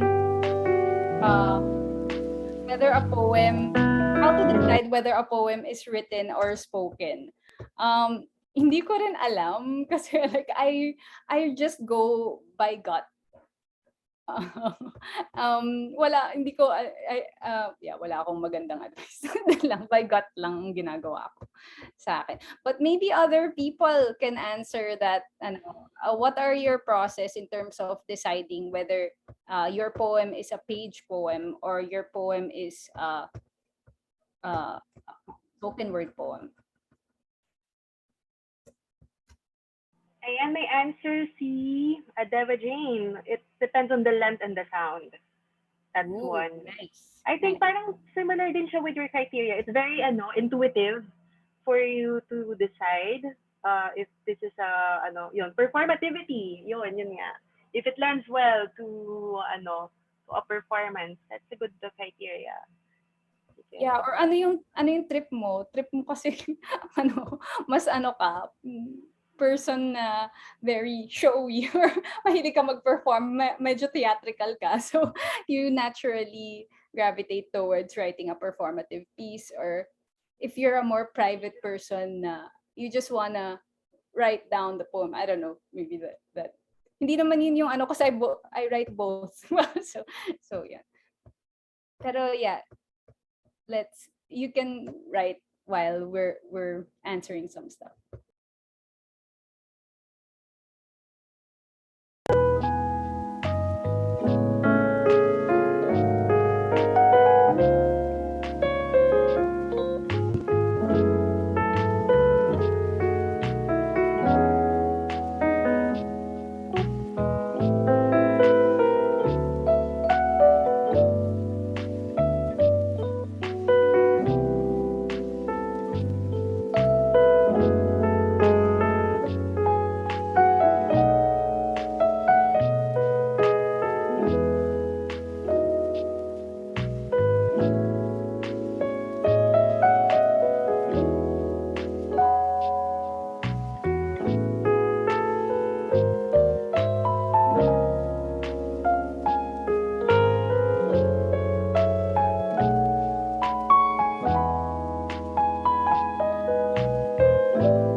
Okay, so our 50 minutes of writing is over, and hopefully you got to relax. You were inspired by these writing prompts or any burning feminist insights that you have that inspire you. And we will now hear three pieces. May tatlo na who are happy and willing to share their pieces with us today. So the first of the three we'll call on is an artist joining us all the way from Cagayan de Oro. She is representing Nagkahiusang Magsusulat sa Cagayan de Oro. Did I say that right? So if she's ready now, Abigail, raise your hand to be acknowledged. If you're ready now, we are thrilled to hear your piece. So there you go. Hello. Hi. Okay. Hello. Thank you so much for partnering with NAGMA. It's really an honor to be joining in this because we from NAGMA definitely promote an inclusive space for creatives, especially for writers. So I was still finishing up my piece, but hopefully makaya rang ending. It's not really a spoken word piece. I was inspired by the sort of narrative performance that was given earlier. And I wanted to create something like that. I really lean more on prose anyway. So this is what I came up with. Yeses and nos. Okay. So one night while I was scrolling Facebook, I come across a post from a former student. It seems to be the climax of a startling story that has unfolded in the strangest way for those who have caught sight of the rage and ruin of this person's relationship. In her post is a manifesto, a declaration. She was leaving her toxic partner once and for all. My mind flashes back to summer class, where her and her boyfriend sat beside each other as we talked about the cask of Amontillado. Now her boyfriend is leaving threatening comments on her post in all caps. He demands that no one reply to her. I monitor the situation for days. I send her encouraging words because since that first post and those comments, I couldn't stop thinking about it all. About women, relationships, how love can be weaponized, how no's turn into yeses, and how every I've had enough gets turned into let's try again with enough pressure. I think about how I thought unconditional meant staying no matter what, and how in the valley of silence, we can find every single red flag we plucked and threw away. In the sands that they're buried, they no longer have color. A few days later, I find out my student's ex has gone to her house with his father to settle things. And so I think about their sons. The pleading will fall on deaf ears. I think of boys will be boys and machismo culture. I try not to think of my own daddy issues that have allowed the wrong lovers into my life. The last update we get is how my former student gets visited by a formator from my school who I also knew. It is not described what transpired between them, but now I think of how women need to love each other before it all turns to dust. And I think about how if I were to ever be in this situation, I hope that someone like her would come to my house and lend me a listening ear. That's all I have. It hasn't been finished yet, but yes, thank you so much. Thank you so much, Abigail. We're thrilled that you we're honored that this is a space with which you are willing to share your poem in the rough, and I'm sure Ja will be happy to support you if you need that to further work on your what you have right now. So we have other artists. We're so excited. There's so many willing poets today. So next in line is also, I believe she's also from your group. Is Adeva ready to share her piece? Adev, Adeva Jane, did I say your name right? Or hi, so if you're ready, please share it away. Hello, everyone. Good afternoon. I apologize. No, my name is Adeva Jane Esparco Calidas, and I'll be performing a poem for you this afternoon. So I hope you guys can hear me fine. I'm actually a teacher for junior high school. Pahart naman dyan. If everyone can hear me good. All right. Parang students lang, no? That's really how we are as teachers. We have to check the energy level of our students. No? Salamat, salamat, salamat. All right. So the poem for this afternoon I will be reading is titled Favors. Favors. Number 1. Take out the word almost from the dictionary. Make people mean what they say. For instance, say, I don't love you instead of we almost had it. It saves you from thinking about what you could have done, who you could have been, why you're an almost and not a straight answer. Number 2. Tell the movies to stop lying. You've built a feeble CD tower out of rom-coms and chick flicks. Problems are solved with torrid kissing and a closing sequence. Names will flash across the screen. Yours and his won't be there because this is not a movie. Number 3. All hearts should be portrayed anatomically. People have to remember that the heart is composed of muscles. It can feel bruised, but it's never broken. And it can learn to heal. Know that the heart is not just one room, it's a whole house. You can let more than one person in, people can stay. People can go. Stop counting their footsteps. Dance their footprints, even if they lead outside the door. But when you're missing the sound of his heartbeat as you lay across his chest, remember that you have a pounding drum that you own, that your own heart keeps you alive, and not his. Number 4. Forever should become a specific point in time so people won't get mad when forever ends because, well, it does now. Number 5. Open a bird cage for every heart bruised. Go outside and watch the sky darken as birds find new homes, only to be caged again. Melt the bird cages. Hope that the birds learn to stay away from traps. Hope that people learn from the birds too. Number 6. Close the door when you leave. Forget all the things he gave you. Take the pictures from the wall. Find a better place for them. In the fireplace or in between a doll and a needle. I don't care.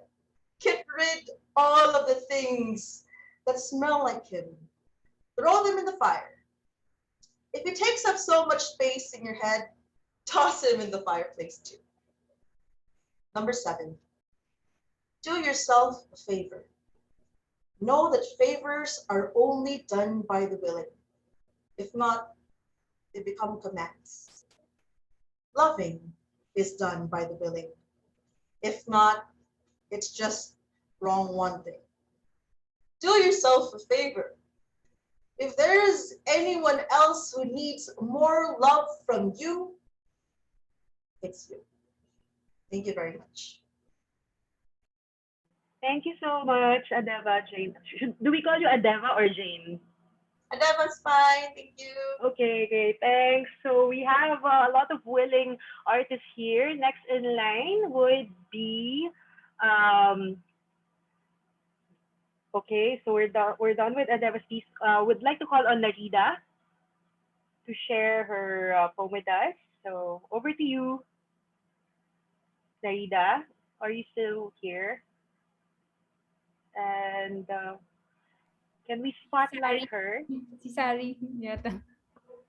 Ah. Sari Narida. Kasi ano, surname yung ano Ah, yung oh my, okay, parang baliktad. So, okay, Sari, please please share your piece with us if it's ready. Ay, okay. Ayos. Thanks. Can you hear me? Yes, loud and clear. Okay. Wait lang. Kinabahan ako na pala next. Anyway, I'm sorry. Wait lang. Nahiya ako mag-camera. Ngayon pa eh. Tapos, my piece is actually more reflective. I'm more on rethinking about how I became a feminist, part of it. Tapos, what I'm trying to weave yung stories that helped me become one, or at least think about how to be one. So, hindi ako siya nagsulat ng hindi ko alam kung anong forms of poetry. Pero with this piece, I hope parang I can at least give a part of what's important for me. And yung love ko dun sa roots ko. So, here it goes. Our stories are threads that lead us back to the house where light has brightly shone my way today. What will I weave under the light? I weave in my great-grandmother's, my Lola Apoy's love story and her incredible laugh. My grandmother, my Lola's charm and dreams. I weave my mother's inquisitive mind and soft heart.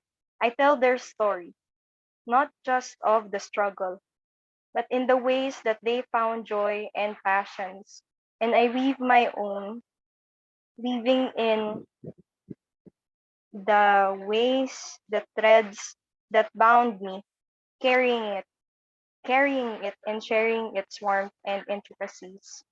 Under the bright lights of my home, I take the lines of a tall tale, the lines in her eyes that tell me that it keeps her mind working, and I weave the threads of the stories, both colorful and sad. Okay. Ko alam. Maka-embroidery yung tawag ko dito. That's it. Thank you. Thanks so much for sharing. So I think we have room for 3 more artists after Sari. Okay. So I think Muriel is ready to share her piece. Muriel is from the Young Feminist Collective. Hi, Muriel. Hi. Okay, ready so when you are. Hindi pa siya finished, so I hope some of my colleagues here can help me out later. Okay. All right. So notice that women apologize a lot. Like, I love you 3,000 a lot. It's a horrible habit, and we definitely must break it. So here's a list of ridiculous apologies, for comedy's sake. 1, I'm sorry for being taller than you. Let me slouch down for your ego. I'm sorry that my breast didn't say hello till about 20. I'm sorry, going back. I'm sorry for being taller than you. Let me slouch down for ego. I'm sorry that my breast didn't say hello till I'm about 20. So I had to endure your comments. I'm sorry that my ass didn't meet your standards. And the most ridiculous of all, I'm sorry that my laugh is too loud that you can hear it 2 houses down. But not all ridiculous apologies are easy to receive, or even easy to say. I'm sorry, I don't want to take your last name. I'm sorry, but my name really does have to be on the lease. I'm sorry, but I have no plans on having kids. Out of all my apologies, my next one is the most serious and the one that I really want to take with me. It's an apology for my past self. I'm sorry I never gave you space. I'm sorry I didn't give you permission to shine. But hey, after all, let's evolve together and stop being such a people pleaser. So there you go. Thank you. Thanks. Hard relate, super hard relate with the Muriel's piece. So we have, I think, two more who can perform because until 4:30 lang tayo. To those who want to share their pieces and who want to get feedback from Jasmine to help them refine their lines, their pieces some more, the eval form that we will be sending in a bit will allow you to do that. So we have two more. We want to call on Stephanie if she's here, if she's ready with her piece. We'd love to hear it. Yes po. Hello po. Good day po to everyone. Okay. Hello po. Hi. Yes, naka-spotlight ka na. But Ay, okay po. Sorry po. So, medyo magulo po kasi yung background ko. Kaya so, okay. Ginawa ko tong pyesa na to. Bali, hinalungkat ko pa po yung memory ko throughout the discrimination that I've encountered po. And so, yeah, eto na siya. Ang nanghihila ay nasa ibaba. Tila po niya lang mga memoryang aking hinihila upang maibalik ang mga masasakit na gunita. Ilang bala ng mga salita ang bumabara sa noong puso'y hindi marunong kumilala ng pag-inda. Dati hinahayaan kong sakyan ang mga pangungutya nila sa aking katawan na tila ako raw ay uling na hindi ginatungan o may mukhang hindi pasok sa ideya ng kagandahan. At ang pinakamasakit na balang bumara sa aking isipan ay ang tanong na, bakit parang panlalaki ang iyong katawan mula sa malapad na balikat, malalim na balakang at dibdib na tila kapatagan? Ang aking reaksyon ay, oo nga no, ewan ko rin eh. Tuwing maaalala ko ang pagsakay sa bangkang ako ang tampulan ng tukso at ang pagsalo ko sa mesang kapag ako'y tumayo ay katawan at pagkababae ko ang aking isinusuko ay ibang pandidirit pagkadismaya ang aking nadarama. Ngunit sabi nga nila, mapupuno't mapupuno ka talaga.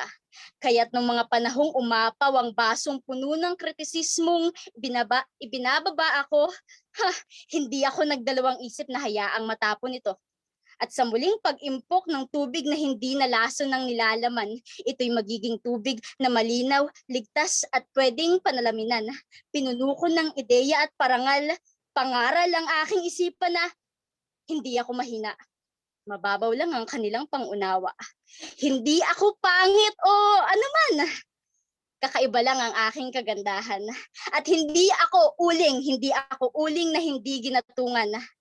Ako'y isang Pilipinang nagniningning ang kulay at hindi dapat yurakan. Sinimulan kong yakapin ng kung anuman ako. Anong magagawa ng pangungutya nyo kung sa kalagitnaan ng pamamaril nyo'y naka-bulletproof vest ako? Tandaang hindi sukatan ng iyong anyong panlabas upang hayaan silang patuloy kang hilahin pababa. Huwag tayong padadala sa kung anuman ang idinidikta nila, sapagkat ang ating bala at payong kapag sila'y nagpaulan ng pangungutsay, ang ating pagmamahal sa ating sarili. At ang ating pinakamalaking sandata ay ang ating kumpiyansang hindi nila mabibili. Mali sila kung kanilang sinasabi tinuturan na hindi ka pasok sa ideya ng kagandahan o yung beauty standards ko, no? Marapat nga lang na matuwa ka dahil ang ganda mo'y natatangi at hindi dapat itinatanggi. So, yun lang po. Thank you po. thank you so much, Steph. Thank you for sharing. It's so it's an honor for us to hear these pieces in the rough, yung vulnerability ninyo, yung authenticity, and you considering this a safe space where these pieces can be shared. So we have another artist. We're calling on Reese to share her piece. Ready na ba si Reese? Hi Reese, take it Hello. away if you're ready. Yes. Sorry, nasend ko to all yung message ko. But I don't write poetry. This one's just a really funny one. So yun. So I'll start. I don't know the title pala yet. It's one of those days where I feel like I still can't tell you, no matter how many times routine makes time stale. Maybe today it's safe, like a secret I let spill because I like it when water spills down the side of a cup and pools and pools and spreads around the rim. It's one of those days where I just want to lay in bed, coax my heart, and fill my head with nothing but the swell of puissance, wrapped nerves atrophied silly. Exhale out the smell of poignance, quiet words that make muscles lax, eyes tethered. Come back. We shouldn't let secrets spill. Straighten out the creases, prim, proper, plumb, potent power. And like all good things we have too much of, we have to wipe the mess clean off the table. Except this one is syrupy and maybe it will stain because this one is sweet and I don't mind redoing my laundry. Thank you.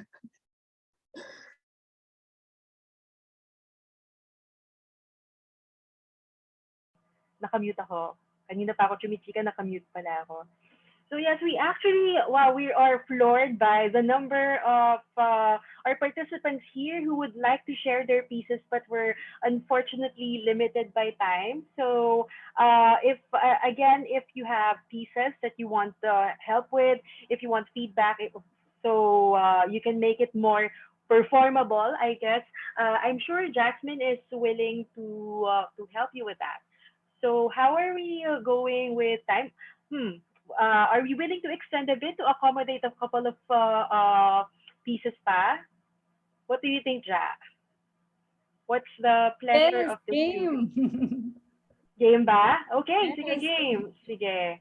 Okay, there's someone who's, I think, who's really wanting to share her piece. She's asked me a couple of times. So, is Jansen ready with their piece? Ready Perform? po, Ma'am Joey. Pero okay lang po ba na hindi ko ma-on yung camera ko na nabasag po kasi yung camera ng laptop ko? Of course. Sige, please. Let's hear your piece. Thanks, Jansen. Okay po, thank you din po. um, ang title po ng piece na aking sinulat ay Internal Misogyny.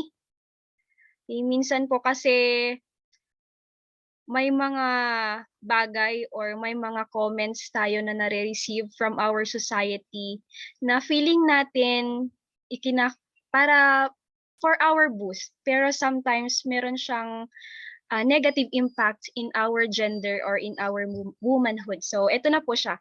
Internal misogyny. Some women scream from the top of their lungs the line, "Women empowering women." But they are elated with the compliment that runs, "You are not like other women. You are not like other women. You are not like other girls." Lines that boost our esteem when heard as if we are the most special in the herd. But what is a compliment for one that degrades the entirety of one's gender? What is the compliment? What is the joy in a compliment that insults the differences of our collective womanhood? This is the compliment that turned women against women, preconditioned us that conservative women are better than women who find joy in fashionable expressions of their gender. That when men betray us, we confront the other woman, rather than the man who trampled our worth. We peck each other to prove who is the better woman. This is why even if clamor of supporting and loving our fellow women is always there around our men, A counterproductive culture is embedded in our nation, tearing us apart, defeating our promising purpose and bright future. This complement has hampered our love for each other. It is slowly rotting our unity as the stewards of our environment and our unique woman ability. Open your eyes, open your mind, open your heart. Be fearless to empower other women by rejecting a divisive complement by the men. No woman is above other. We are of equal power with different legacies to share. So, ayun lang po, Ma'am Joey. Thank you, Jansen. We love that piece and your feminist sensibilities are really showing through that piece. Thank you.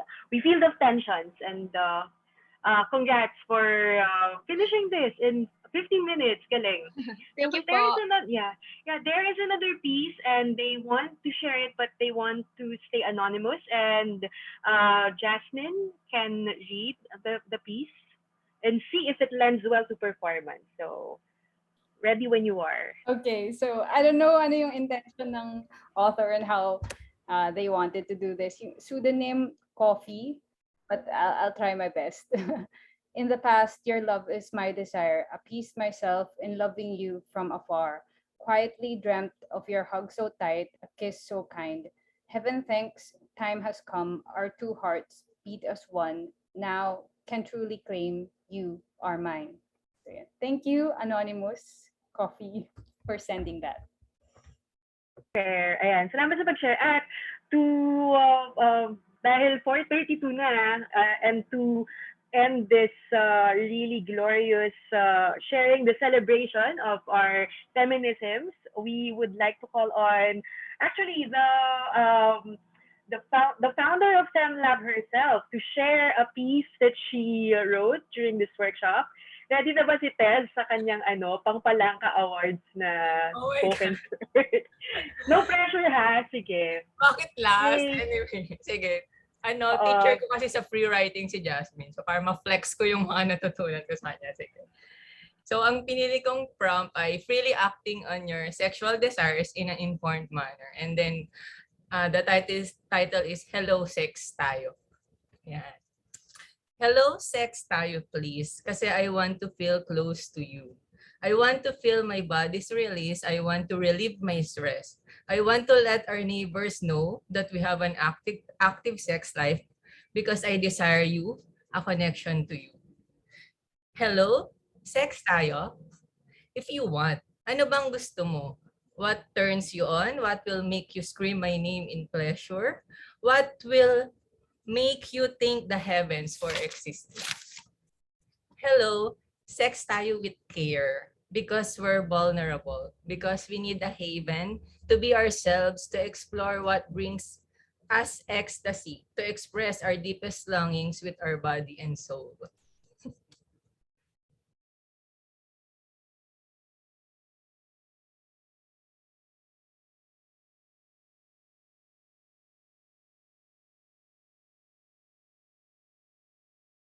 Hala, bakit? Ayun, kanina pa ako chumichikan. Mukhang na naman ako. So yes, ang ganda nung title, Hello Sex Tayo with Care. Ang daming mga naka-appreciate at kinilig. So, wow, how many poems were those? We had, I think, a total of 8 poems which you created in like 15 minutes. So thank you so much. So na yung ating clap react. Dahil hindi ako makapagpakita ng clapping gestures. So if time allows us, baka may konting feedback si Jasmine sa pieces so far. Any observations, any thoughts about what the performances we've seen so far? I really love yung diversity nung pag-atake ng ating mga performers in the musicality of the way they pronounce the words and like perform the flow of the sentences. Iba-iba eh. May mga malumanay, may mga iba-iba yung nila yung mga trip nila. And also, din, in terms of the content, iba-iba talaga yung mga issues ng women, and it's really really nice to hear from the women ano yung really perspective nila in terms of their lives and what have you. So very very interesting. Thank you so much everyone for sharing and trusting us with your creations. Ayan. So, after seeing all of your pieces, we've come to the end of this program, but not the end of the creative process. So, this will not be the last time that we will see each other. While this is the 10th session of CTA, there will be many others. And since we would love to see you there, we would also love to hear from you how this program, the conduct of these sessions could be further improved. So the evaluation form will be on the chat box. We're waiting for someone to place that. So, or you can scan it. There's a QR code right here. And also, as I mentioned, please, if your creative energies keep flowing and if you suddenly are inspired tonight to write more poems, please upload them through the evaluation form. So we also would like to invite everyone, as mentioned earlier then by Jasmine, an event by Times of Ateneo. This is entitled Breaking Gender Stereotypes. The registration form is also in the chat box. The links are there. So if you have time, this is on the 25th of March around the evening. So you're welcome to join this event as well. Tapos we have a mentee Okay. Clarify daw namin yung donations. The donations will go to Times Up Ateneo in terms of our work in terms of anti-sexual violence, advocacy, etc. Okay, so yes, and it's not hindi naman siya malaking donation yung dinedemand. It's a very modest amount, and I'm sure with how TUA works, your donations will go a long way. So details on how to send the donation are also in that link. It's also in the chat box. Tapos the evaluation form is also up, and I guess it's not enough that we just say goodbye now. I think there is a challenge for us. So is the Menti link active na rin? Okay.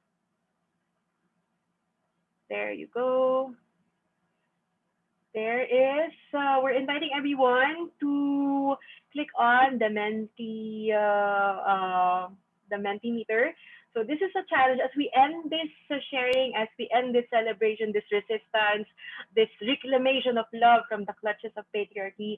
We want to challenge everyone. Now, after this, what spaces do you plan to explore love and art in a feminist way? So how will you keep on loving and making art in a feminist way? Please do let us know. We'd love to hear your thoughts, and we'd also love to see how else you can be supported by our respective orgs that are here with us today. So I guess this is that's it. We've gone to a close.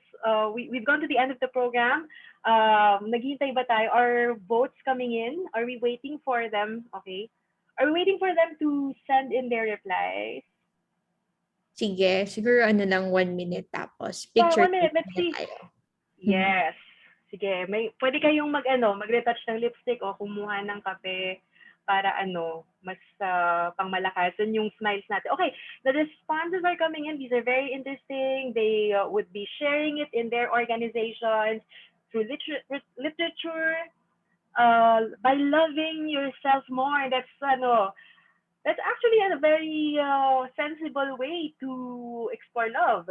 Begin with yourself, and also extend to your own families, your friends, your communities, your peers in online spaces, even in silence, even in gardening, habang nagpaplantita ka, di ba? Punong-puno ka ng pag-ibig. Tinutulaan mo ng pangalan nito, ng tungkol sa feminismo, yung mga halaman mo. Yan, dumadami yung mga responses. What else is here? Ayan, nag-evolve pa siya. Friends, nakikita natin na here, this, if you can see the Menti word cloud, parang nagawa yung objective ng workshop na to to reclaim love from the heteropatriarchal imposition of it just being romantic love. Kasi kita mo ang dominant, ang pinakamalalaking words ay community, ang friends. So love can also exist even in such spaces, and we're happy that we're being reminded of that this afternoon. So I guess we're ready for our picture taking.